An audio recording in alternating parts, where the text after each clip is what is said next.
எல்லாம் வல்ல இறைவனின் திருப்பெயரால் ஆரம்பம் செய்கின்றோம். த வின்ஸ் ஆஃப் இஸ்லாம் நேயர்களுக்கு நாம் தொடர்ச்சியாக பல்வேறு விஷயங்கள் குறித்தான பின்னணிகளை காணொளியாக வெளியிட்டு வருகிறோம். அந்த வகையில் நாம் இன்றைக்கு முன்னெடுத்திருக்கின்ற தலைப்பு CAA என்கின்ற சட்டம் ஒரு பார்வை. இந்த சிட்டிசன்ஸ் அமெண்ட்மெண்ட் ஆக்ட் என்று சொல்லப்படுகின்ற CAA என்கிற சட்டத்தை பற்றி இது என்னவென்ற அறிமுகம் இந்தியாவில் இருக்கக்கூடிய அனைவருக்கும் தெரியும், குறிப்பாக இஸ்லாமிய மக்களுக்கு தெரியும். ஏனென்று சொன்னால் கொரோனாவுக்கு முன்பாக இந்த சட்டம் அமுல்படுத்தப்பட போகிறது என்பதற்காக நாடு முழுவதும் ஆண்களும் பெண்களுமாக ஒரு மிகப்பெரிய போராட்டம் முன்னெடுக்கப்பட்டது. கொரோனா அறிவிக்கப்பட்டதன் காரணமாக இந்த போராட்டங்கள் எல்லாம் பின்னெடுக்கப்பட்டன. இப்பொழுது இந்த CAA பற்றி, இதன் தொடர்ச்சியாக இருக்கக்கூடிய NPR NRC பற்றி சமீபத்தில் கடந்த 4ஆம் தேதி அன்று, பிப்ரவரி 4ஆம் தேதி அன்று தமிழகத்தின் மூத்த அறிஞராக இருக்கக்கூடிய மௌலவி பி ஜெயினுலாப்தீன் ஒரு காணொலி வெளியிட்டிருக்கிறார். அந்த காணொலி எழுப்பியிருக்கின்ற சில தரவுகள் குறித்து நாம் சில கேள்விகளை முன்வைக்க விரும்புகின்றோம். அந்த காணொலியில் அந்த காணொலியை பற்றி பேசுவதற்கு முன்பாக இந்த CAA எதிர்ப்பு போராட்டங்களிலே முன்னின்று நடத்தியவர்களில் மௌலவி பிஜேயும் ஒருவர் என்பதை கருத்தில் கொண்டு இந்த கருத்துக்களை நாம் உள்வாங்க கடமைப்பட்டிருக்கின்றோம். அவர் 4 விஷயங்களை அதில் குறிப்பிடுகிறார். ஒன்று, CAA என்கின்ற இந்த சட்டமானது பங்களாதேஷில் இருந்து வரக்கூடிய அகதிகளுக்கானது, இது அஸ்ஸாம் மாநிலத்துக்கு மட்டுமே ஆனது என்று அந்த சட்டத்தில் குறிப்பிடப்பட்டுள்ளது. ஆகவே இந்த CAA-னால், இந்த சட்டத்தினால் தமிழகத்திற்கு எந்த பாதிப்பும் இல்லை என்று குறிப்பிடுகிறார். இரண்டாவதாக, தமிழக முதல்வர் மாண்புமிகு மு.க. ஸ்டாலின் அவர்கள் CAA சட்டத்தை தமிழகத்திலே அமல்படுத்த மாட்டோம் என்று அறிவித்ததை கிண்டல் அடித்திருக்கின்றார். இந்த சட்டமே இங்கு வராது என்று இருக்கும் பொழுது ஒரு முதல்வராக இருப்பவர் எப்படி இந்த சட்டத்தை பற்றி தெரிந்து கொள்ளாமல் இந்த சட்டத்தை இங்கு அமல்படுத்த முடியாது என்று எப்படி சொல்வார் என்று அவருக்கு உரித்தான ஒரு நக்கலிலே சொல்கிறார். அதற்கான காணொளிகளை இப்பொழுது பார்த்து விடுவோம். அஸ்ஸாமில் உள்ளவர்களுக்காக இயற்றப்பட்ட ஒரு சட்டம். அஸ்ஸாம் என்பது பங்களாதேஷ் பார்டரா இருக்கிற காரணத்தினால நிறைய பங்களாதேஷை சேர்ந்தவர்கள் அங்க குடியேறிட்டாங்க, அந்நியர்கள் ஊடுருவி விட்டார்கள் என்று ஒரு பஞ்சாயத்தை கிளப்பி அதுல அதை ஃபில்டர் பண்ணி சிலருக்கு குடியுரிமை கொடுக்கணும், சிலருக்கு கொடுக்கக்கூடாது என்று ஒரு முடிவெடுத்து அதற்கு சட்டம் கொண்டு வர்றாங்க. CAA ஸ்டாலின்லாம் தடுக்க வேண்டிய எங்கெல்லாம் வராது. CAA வார்த்தை, CAA சட்டமே எது கொண்டு வரப்பட்டுச்சுன்னு சொன்னா, அஸ்ஸாம்ங்கிற மாநிலத்தில் முஸ்லீம்கள் நிறைய பங்களாதேஷ்ல இருந்து குடியேறி மெஜாரிட்டியா இருக்கிறாங்க, அவங்களை எல்லாம் குடியுரிமை இல்லாம ஆக்கணும் அப்படிங்கிறதுக்காகத்தான். குடியுரிமை இல்லாம ஆக்குறதுன்னு சொன்னா நல்லா இருக்காதுங்கிறதுனால குடியுரிமை வழங்குற சட்டம்னு கொண்டு வர்றாங்க. யாருக்கு வழங்குறது என்று சொன்னால், பாகிஸ்தானில் இருந்தும் பங்களாதேஷில் இருந்தும் ஆப்கானிஸ்தான், அந்த சட்டத்தினுடைய வாசகம், ஆப்கானிஸ்தானத்தில் இருந்தும் பங்களாதேஷில் இருந்தும் பாகிஸ்தானில் இருந்தும் அந்த அஸ்ஸாமில் குடியேறியவர்கள் அவங்க முஸ்லீம்களை தவிர மற்றவங்களுக்கு குடியுரிமை கொடுக்கிறோம் அப்படிங்கிறான். இந்திய குடிமக்களில் ஒருவனாக நீ இல்லை, அப்போ வந்தேரியா இருக்கிறாய், கள்ளத்தனமா வந்திருப்ப, வேலைக்கு வந்திருப்ப, அந்த மாதிரி காரணத்துக்கு வந்தவன் சொல்லி அவங்களுடைய குடியுரிமையை பறிக்கிறது. இதன் மூலம் என்ன சொல்ல வர்றாங்கன்னு கேட்டா, அப்ப நம்ம இதைத்தான் எதிர்த்தமே தவிர அங்க CAA தமிழ்நாட்டுக்கு வந்துடும் நம்ம எதிர்க்கல, வராது. CAAங்கிறது தமிழ்நாடு சம்பந்தப்பட்டது இல்லை, வேற எந்த மாநிலம் சம்பந்தப்பட்டதும் இல்லை. அந்த சட்டத்தின் வாசகத்தில் தெள்ள தெளிவாக சொல்லப்பட்டிருக்கிறது. சொல்லப்பட்டிருக்கு அஸ்ஸாமுக்கு என்று சொல்லப்பட்டிருக்கிறது. அப்ப இதே மாதிரி ஒரு சட்டத்தை மறுபடியும் கொண்டு வருவோம், இன்னொரு CAA வேண்டா கொண்டு வரலாம் இந்த NRCக்கு பிறகு என்று கேட்டால், NPRங்கிற ஒரு சட்டத்தையும் NRC என்கிற ஒரு சட்டத்தையும் தான் நம்ம எதிர்த்து போராடினோம். CAAக்கு எதிர்த்து போராடணும். அந்த மக்களுக்கு அநீதி இழைக்க நமக்காக போராடல, நம்மளவெல்லாம் பாதிக்கிற, இந்தியா முழுசு உள்ள மக்களை பாதிக்கிற சட்டம் எதுன்னு கேட்டா NPRன்னு ஒண்ணு கொண்டு வர்றான், NRCன்னு ஒண்ணு கொண்டு வர்றான். அவங்கள கழிச்சு பங்களாதேஷ் இங்கே குடியுரிமை இல்லைன்னு சொல்லி அவங்கள வெளிநாட்டுக்காரர்கள் சட்டவிரோத குடியேறிகள்னு சொல்லி அவங்கள சிறையில் அடைப்பதற்காக வேண்டியும் மற்றவங்களை குடியுரிமை கொடுப்பதற்காக வேண்டியும் அந்த சட்டம் கொண்டு வரப்பட்டு சட்டமாகிவிட்டது. ஒரு விஷயம் எது, சிஏஏ என்பது சட்டமாக ஆக்கிட்டாங்க. அப்போ சட்டம் ஆக்கின ஒரு விஷயத்தை இது தமிழ்நாட்டுக்கு என்ன சம்பந்தம்? இவர் தடுப்பம்பர் ஸ்டாலின் அதுக்கு என்ன பண்ணுவார்? தமிழ்நாட்டுக்குள்ள சட்டம் கிடையாது. அது சிஏஏ கொண்டு வரும்னா என்ன அர்த்தம்னு கேட்டால் அஸ்ஸாமில் இதை அமல்படுத்துவோம்னு சொல்கிறாங்க. இப்பொழுது அவர் இதில் குறிப்பிடுகின்ற பொழுது சிஏஏ சட்டம் தமிழகத்திற்கு பொருந்தாது, மாறாக என்பிஆர் என்ஆர்சி மட்டுமே பொருந்தும். அந்த என்பிஆர் என்ஆர்சியில் யாரெல்லாம் அகதிகள் என்ற அந்தஸ்தில் இருக்கிறார்களோ அவர்களுக்குத்தான் இந்திய குடியுரிமைக்காகத்தான் இந்த சட்டம் என்று குறிப்பிடுகிறார். அடுத்ததாக தமிழகத்திலே இது போன்ற கொண்டு வர வேண்டும் என்று சொன்னால் இன்னொரு சிஏஏ சட்டம் கொண்டு வரப்படும் என்று குறிப்பிட்டிருக்கிறார். இது உண்மையிலே ஒரு பாரதூரமான விளைவுகளை ஏற்படுத்தக்கூடிய ஒரு கருத்தாகும். இவ்வளவு நாள் சிஏஏ என்பது நாம் புரிந்து கொண்டிருந்தது தமிழகத்தில் இருக்கக்கூடிய நாம் உட்பட முஸ்லிம்களுக்கு மிகவும் பாதிக்கக்கூடிய விஷயம். நம்ம எல்லாம் அகதிகள் முகாமில் கொண்டு யாரெல்லாம் சரியான ஆவணங்களை கொடுக்க முடியவில்லையோ அவர்களெல்லாம் அகதிகள் முகாமுக்கு அனுப்பப்பட்டு விடுவர் என்ற கருத்தியலோடு தான் இந்த போராட்டங்கள் நடைபெற்றது. சில இடங்களிலே இது வன்முறையாகவும் காவல்துறையின் காரணமாக நடத்தப்பட்டது என்பதும் நமக்கு எல்லாம் தெரிந்த விஷயம். இப்பொழுது நாம் பார்த்த வகையில், இந்த படித்த வகையில், இந்த சிஏஏ சட்டம் என்பது 1955 முதலிலே இந்த குடியுரிமை சட்டம் நாடாளுமன்றத்தில் அமுல்படுத்தப்பட்டிருக்கிறது. அன்றைய பிரதமர் நேரு அவர்களின் அரசினால் இந்த சட்டம் ஏன் கொண்டு வரப்பட்டது என்று சொன்னால், நேரு அவர்கள், மகாத்மா காந்தியடிகள் மற்றும் அம்பேத்கர் ஆகியோருடைய அறிவுறுத்தலின் பேரில், ஆலோசனையின் பேரில் தான் இந்த சட்டத்தை கொண்டு வந்திருக்கிறார். யாருக்காக கொண்டு வந்து என்று சொன்னால், இந்த சட்டமானது இந்தியாவினுடைய குடிமகனாக யார் இருக்க வேண்டும் என்று வரையறுப்பது இந்த சட்டத்தினுடைய நோக்கம்.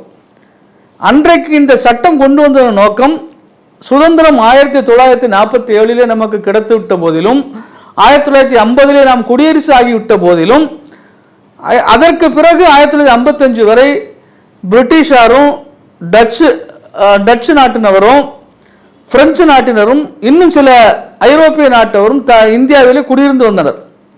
நம்முடைய பாண்டிச்சேரியில் இருந்திருக்கிறார்கள், கேரளாவில் இருந்திருக்கிறார்கள், இன்னும் மகாராஷ்டிரா, இன்னும் பல பகுதியில் ஆங்காங்கே இருந்திருக்கிறார்கள்.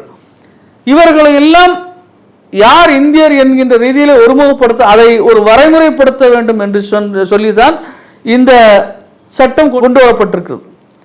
இப்பொழுது இந்த 2018 இதில் சில திருத்தங்கள் கொண்டு வரப்படுகிறது. குடியுரிமை திருத்தம், சிஏஏ என்று சொல்லப்படுகின்ற திருத்தம் கொண்டு வரப்படுகிறது. அண்ணன் பிஜே அவர்கள் சொன்னது போல இந்த சிஏஏ, இந்த சட்டம் என்பது ஒரு மாநிலத்திற்கானது என்று நிச்சயமாக இல்லை. அந்த சட்டத்திலே ஒரு 1.5 பக்கத்திற்கு இருக்கிறது. அதை இப்போ நீங்கள் காணொலியிலே இந்த பகுதியிலே பார்க்கலாம். இந்த 1.5 பக்கத்தில் 2 பக்கத்திலே ஒரு இடத்தில் கூட இது அஸ்ஸாம் மாநிலத்துக்கானது என்பது இல்லை, இல்லவே இல்லை. இதை அவராக படித்து தெரிந்து கொண்டாரா, இல்லை யாராவது படித்து சொன்னார்களா என்று தெரியவில்லை. சரி, அப்படியானால் தமிழக முதல்வர் சொல்லியிருக்கிறார் என்று சொன்னால் அதற்கும் சில காரணங்கள் இருக்கிறது. தமிழக முதல்வர் எப்படி சொன்னார் என்று நாம் அதை எடுத்துக்கொள்வோம், அதை விவாதத்துக்கு எடுத்துக்கொள்வோம். உதாரணத்திற்காக அரசியல் சாசனத்தில் 3 வகையான சட்டங்கள் இருக்கிறது. 1 மத்திய அரசு பிறப்பிக்கின்ற சட்டம், 2 மாநில அரசுகள் பிறப்பிக்கின்ற சட்டம், 3 இருவரும் இணைந்து அமுல்படுத்துகிற சட்டம். உதாரணத்துக்கு இராணுவத்தை பற்றியான அந்த பிரிவு என்பது மத்திய அரசு சம்பந்தப்பட்டது. இராணுவம், வெளியுறவுத்துறை தொடர்பானது எல்லாம். சட்டம் ஒழுங்கை பராமரிப்பது ஒரு மாநிலம் சம்பந்தப்பட்டது. இப்பொழுது கல்வி என்று எடுத்துக்கொண்டால் கன்கரன்ஸ் லிஸ்ட் என்று சொல்வார்கள். 2 பேரும், மத்திய அரசும் மாநில அரசும் சேர்ந்து அல்லது இருவருக்குமே அதிகாரம் உள்ள விஷயம் என்று வருகிறது. அப்படி என்று சொன்னால் இந்த சட்டமானது சிஏ என்பது முழுக்க முழுக்க மத்திய அரசு பிறப்பித்த ஒரு சட்டம்.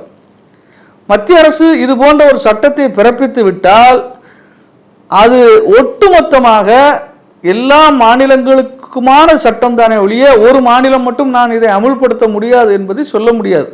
அதற்கு சட்டத்தில் எந்த இடமும் இல்லை. தமிழக முதல்வரும் மேற்கு வங்க முதல்வரும் எந்த அடிப்படையில் சொன்னார்கள் என்று தெரியவில்லை. ஒருவேளை வருகின்ற நாடாளுமன்ற தேர்தல் பிரச்சாரத்திற்காக வேண்டுமானாலும் அவர்கள் இதை ஒரு பிரச்சாரத்திற்காக வேண்டுமானாலும் சொல்லியிருக்கலாம். அதை தவிர சட்ட ரீதியாக எந்த முகாந்திரம் ஒரு மாநில முதல்வரோ அல்லது ஒரு மாவட்ட ஆட்சித்தலைவரோ சொல்வதற்கு எந்த முகாந்திரம் இல்லை என்பதை நாம் புரிந்து கொள்ள வேண்டும். வெறுமன இந்த வாய்ச்சோடாளர்களுக்கும் இந்த வாய்ச்சொல் வீரர்களுக்கும் அவர்கள் பேசுகின்ற பேச்சுகளை நாம் சீரியஸாக எடுத்துக்கொள்ளக்கூடாது. இந்த சிஏஏ சட்டம் என்பது ஒரு நேர்மறையான சட்டம் என்பதை நாம் புரிந்து கொள்ள வேண்டும். ஏன் நேர்மறையான சட்டம் என்று நாம் குறிப்பிடுவோம் என்று சொன்னால், இதில் இந்த சட்டத்தின் அடிப்படையில் யாருடைய குடியுரிமையும் நீக்க முடியாது என்பதை நாம் புரிந்து கொள்ள வேண்டும். அப்படி என்று சொன்னால் எதன் மூலமாக நீக்க முடியும் என்று சொன்னால், அமெரிக்கா, இங்கிலாந்து போன்ற நாடுகளில் சிட்டிசன்ஷிப் கேன்சலேஷன் ஆக்ட் என்று ஒரு சட்டம் இருக்கிறது. அதாவது அந்த நாட்டினுடைய சட்ட திட்டங்களுக்கு எதிராக யாராவது ஒருவர் செயல்பட்டார் என்று நிரூபிக்கப்படுமானால் இந்த சிட்டிசன்ஷிப் கேன்சலேஷன் ஆக்ட் சிசிஏ என்று சொல்கிறார்கள். இந்த சட்டத்தின் கீழ் ஒருவர் அவருடைய அமெரிக்காவோ இங்கிலாந்துடைய பிரஜா உரிமையை இழந்து அவர்கள் சில தீவுகளை எடுத்து வைத்திருக்கிறார்கள், அமெரிக்காவும் இங்கிலாந்தும். அந்த தீவுக்கு கொண்டு சென்று அவர்களை ஒப்படைத்து விடுவார்கள். அவர்கள் நாட்டிலே வைத்து பராமரிக்கின்ற வாய்ப்பு வசதிகள் அங்கு இல்லை. அவரை இதற்காக வேண்டி சில தீவுகளை கொண்டு வந்து சில தீவுகளிலே கொண்டு வந்து இறக்கி விட்டு விடுவார்கள், ஒரு அகதிகளைப் போல. ஆனால் இந்தியாவில் இருக்கக்கூடிய இந்த இயற்றப்பட்டிருக்கிற இந்த சிஏஏ சட்டத்தில் அப்படி எந்த ஷரத்தும் இல்லை. மேலும் இந்தியாவில் இப்படி யாருடைய குடியுரிமை ரத்து செய்யக்கூடிய சட்டமும் இல்லை. சரி, அப்படியானால் சட்டத்திற்கு எதிராக யாராவது இந்தியாவில் இருந்து வருகிறார்கள், அவர்கள் மீது என்ன நடவடிக்கை எடுக்க முடியும் என்று சொன்னால் அதற்கென்று சில தனியாக சட்டம் இருக்கிறது. அந்த சட்டத்தின் அடிப்படையில் யார் நடவடிக்கை எடுக்க முடியும் என்று சொன்னால் மாநில அரசில் இருக்கக்கூடிய காவல்துறை தான் நடவடிக்கை எடுக்க முடியும். உதாரணத்திற்கு நம்முடைய திருப்பூர் போன்ற பகுதிகளில் வடகிழக்கு மாநிலத்தை சேர்ந்த பல்வேறு நபர்கள் இங்கு வேலை இருக்கிறார்கள். அவர்களில் யாராவது ஒருவர் இந்திய குடியுரிமை இல்லாதவர் என்று தெரிய வந்தால் அதற்காக சம்பந்தப்பட்ட காவல்துறை வழக்கு பதிவு செய்து நீதிமன்றத்திலே வழக்கு நடந்து அது நிரூபிக்கப்பட்டால் அவருக்கு 3 வருடங்கள் வரை சிறை தண்டனை விதிக்கப்படலாம். அந்த 3 வருட சிறை தண்டனைக்கு பிறகு என்ன ஆகும்? அவருடைய நிலை என்னாகும்? அவர்தான் இந்தியாவில் குடியுரிமை இல்லை, அவர் அதற்காக 3 வருடம் சிறை தண்டனை விதித்துவிட்டார். இப்பொழுது இவர் குறித்து அவர் எந்த நாட்டை சேர்ந்தவரோ அந்த நாட்டிற்கு தகவல் அனுப்பப்படும், இந்திய வெளியுறவுத்துறை மூலமாக அனுப்பப்படும். தமிழக அரசு, தமிழக காவல்துறை அவர்களுக்கு இந்திய வெளியுறவுத்துறை மூலமாக அங்கு தகவல் அனுப்பும்.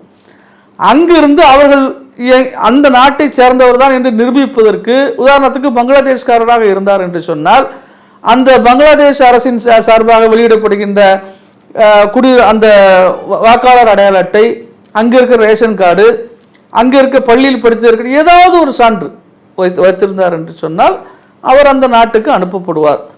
ஒருவேளை அவரிடமும் இது போன்ற எந்த ஆவணமும் இல்லை என்று சொன்னால் அப்போது அரசு என்ன செய்யணும்? இதற்கென சிறப்பு முகாம் ஒன்றை அமைத்து அவர்களை அங்கு பராமரிக்க வேண்டும்.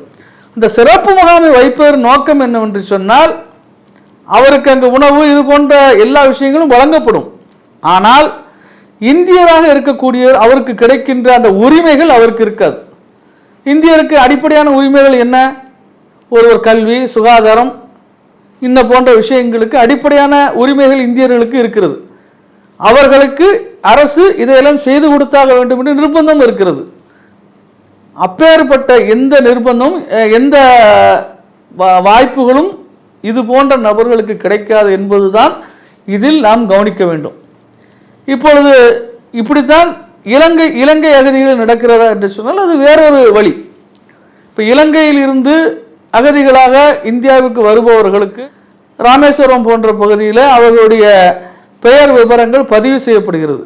அங்கு குறிப்பாக தமிழக காவல்துறையின் கியூ பிரிவு என்று இருக்கக்கூடிய அந்த பிரிவின் சார்பாக அவர்கள் ஒரு அறிக்கை அளிக்க வேண்டும். இவர் தடை செய்யப்பட்ட அந்த எல்டிடி போன்ற அமைப்பில் சேர்ந்த நபர் அல்ல என்று அவர்கள் அறிக்கையை தந்துவிட்டால் அதன் பிறகு அவருக்கான ஒரு முகாமிலே அவர் இருக்க வைக்கப்படுவார். அரசின் சார்பாக அவருக்கு அவர் வாழ்வதற்கான சலுகைகள் வழங்கப்படும்.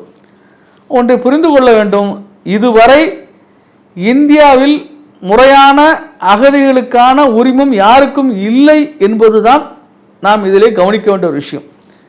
இந்த சிஏஏ சட்டத்தை புரிந்து கொள்வதற்கு முன்பாக இதன் பின்னால் இருக்கக்கூடிய இந்த சூழல்களையும் நாம் புரிந்து கொள்ள வேண்டும். அப்படியானால் இந்த என்பிஆர் என்ஆர்சி என்பது என்ன என்பதை நாம் பார்த்தாக வேண்டும். இப்பொழுது உச்சநீதிமன்றத்தில் நடந்த பல்வேறு வழக்குகளின் தொடர்ச்சியாக உச்சநீதிமன்றம் இது போன்ற என்பிஆர் என்ஆர்சி என்ற அந்த கணக்கெடுப்புகளை செய்ய வேண்டும் என்று உச்சநீதிமன்றம் வழிகாட்டி அதற்கு தேவையான சட்டங்களை நீங்கள் இயற்ற வேண்டும் என்று சொன்னதன் அடிப்படையில் என்பிஆர் என்ஆர்சி போன்ற சட்டங்களை அஸ்ஸாம் மாநிலத்திற்கு மட்டும் நிறைவேற்றியிருக்கிறது. நன்றாக புரிந்து கொள்ள வேண்டும். ஒருவேளை இது போன்ற என்பிஆரோ என்ஆர்சியோ தமிழகத்திற்கோ கேரளாவுக்கோ எடுக்க வேண்டும் என்று சொன்னால் மத்திய அரசு இதற்கு தனியாக ஒரு சட்டம் புதிதாக நிறைவேற்ற வேண்டும். இப்போது ஏற்கனவே நிறைவேற்றியிருக்கின்ற இந்த சட்டத்தின் மூலமாக மற்ற மாநிலங்களை எடுக்க முடியாது என்பதை நீங்கள் புரிந்து கொள்ள வேண்டும். இதைத்தான் அண்ணன் பிஜே அவர்கள் மாற்றி புரிந்து கொண்டிருக்கிறார் என்பதை நாம் விளங்கிக் கொள்கிறோம். இப்பொழுது என்பிஆர் என்று சொன்னால் உங்களுக்கு எல்லாம் சொல்லும், உங்களுடைய ஒட்டுமொத்தமாக ஒரு மக்கள் தொகை அந்த கணக்கீடு போல. என்ஆர்சி என்பது அதில் யாருக்கெல்லாம் உரிய ஆவணங்கள் இல்லையோ அவர்களை பகுப்பாய்வு செய்கின்ற ஒரு பட்டியல். அப்படி பகுப்பாய்வு செய்து அஸ்ஸாமில் 19 லட்சம் பேர் எந்தவித ஆவணங்களும் இல்லாமல் இருக்கிறார்கள் என்று கணக்கெடுக்கப்பட்டிருக்கிறது. இந்த கணக்கெடுக்கப்பட்டவர்களுக்கு 1 வருட கால அவகாசம் வழங்கப்பட்டிருக்கிறது. அவர்கள் தங்களுடைய அந்த ஆவணங்களை கொண்டு தங்களுடைய குடியுரிமையை நிரூபிக்க வேண்டும் என்று. இங்குதான் இந்த சட்டம் வருகிறது. ஆப்கானிஸ்தான், பாகிஸ்தான், பங்களாதேஷ் போன்ற இஸ்லாமிய நாடுகளில் அங்கு இருக்கக்கூடிய பிற சமூக மக்கள் யாராவது அங்கு இந்த இனவாத சண்டையினால் பாதிக்கப்பட்டு இந்தியாவுக்கு வந்தால் அவர்களுக்கு அகதிகள் அந்தஸ்தை கொடுப்பதற்கு, அந்த அகதிகளை இந்தியர்களாக ஏற்றுக்கொள்வதற்கு மத்திய அரசு முடிவு செய்திருக்கிறது. இப்பொழுது நாம் முன்வைக்கின்ற விஷயம் என்னவென்று சொன்னால், அரசியல் சாசன சட்டத்தின்படி இதில் முஸ்லிம்கள் விடுவிக்கப்பட்டிருப்பதன் காரணமாக இது முஸ்லிம்களுக்கு எதிராக ஒருதலை பட்சமாக முடிவெடுக்கப்பட்டிருக்கிறது என்பதுதான் அந்த போராட்டத்தினுடைய சாராம்சம்.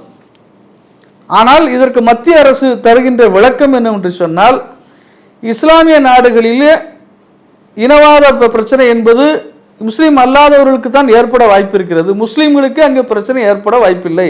ஒரு முஸ்லீம் நாட்டிலே முஸ்லீம் பாதிக்கப்பட்டு வெளியே வருகின்ற வாய்ப்பே இல்லை என்பதுதான் மத்திய அரசின் நிலைப்பாடு. ஒரு மத்திய அரசு இப்போ அவர்கள் சொல்ல வருவது என்னவென்று சொன்னால், இந்த நாட்டினுடைய குடிமகனாக யார் இருக்க வேண்டும் என்பதை தீர்மானிக்கின்ற அதிகாரம் அந்த நாட்டை ஆளுகின்ற அரசாங்கத்திற்கு இருக்கிறது என்பது அவர்களுடைய வாதம். இப்பொழுது நாம் உங்களுக்கு இந்த காணொலியை பார்த்து கொண்டிருப்பவர்களுக்கு ஒரு கேள்வியை முன்வைக்கின்றேன். இதுதான் யதார்த்தமான சூழல். இப்பொழுது இந்த சிஏஏ, என்ஆர்சி, என்பிஆர் என்பது இப்பொழுது நாம் ஒன்றை புரிந்து கொள்ள வேண்டும், இங்கே வாழுகின்ற நமக்கோ தமிழகத்திற்கோ பிற மாநில மக்களுக்கோ எந்தவித பாதிப்பும் இல்லை. இந்த என்பிஆர் என்ஆர்சியினால் என்ன பிரச்சனை வந்துவிட வாய்ப்பு இருக்கிறது என்று சொன்னால், அதில் ஒரு வாய்ப்பு இருக்கிறது. அந்த என்ஆர்சி சட்டத்தில் யாரெல்லாம் விலக்கப்பட்டார்களோ அவர்கள் தருகின்ற ஆவணங்கள் போதுமானதாக இல்லை, நம்பகமாக இல்லை என்று ஒருதலை பட்சமாக முடிவெடுக்கக்கூடிய வாய்ப்புகள் இருக்கத்தான் செய்கிறது. அதை நாம் மறுப்பதற்கில்லை. அதற்கு என்ன தீர்வு இருக்கிறது என்று சொன்னால், அதற்கு நீதிமன்றத்தை தான் நாட வேண்டும். அதற்கும் வழிவகை அப்படித்தான் செய்யப்பட்டிருக்கிறது. இந்த ஒரு விஷயத்தை மட்டும் வைத்துக்கொண்டு நாம் இதை குறை காண போகிறோமா? இல்லை, அது அல்லாமல் நாம் விவாதித்தது அல்லாமல் வேறு பிரச்சனைகள் இருக்கிறதா? இந்த சட்டத்தின் மூலமாக தமிழகத்தில் வாழுகின்ற நமக்கும் இன்ன பிற மாநிலங்களே வாழ்கிறவர்களுக்கும் இப்பொழுது இருக்கக்கூடிய இனி சட்டம் வந்தால் அதை பற்றி நாம் தனியாக பேச வேண்டும். இப்பொழுது இருக்கக்கூடிய இந்த நிலையில இந்த சட்டத்தினால் இப்பொழுது நாம் விவாதித்தது போக வேறு என்ன பாதிப்பு இருக்கிறது என்பதை இந்த காணொளியை பார்ப்பவர்கள் தாராளமாக நமக்கு தகவல்களை தந்தால் அதையும் விவாதிப்பதற்கு வின்ஸ் ஆஃப் இஸ்லாம் சேனல் தயாராக இருக்கிறது. இன்னும் நாம் படித்து பார்த்து தெரிந்து கொண்ட விஷயங்களை இதில் பதிவு செய்திருக்கின்றோம்.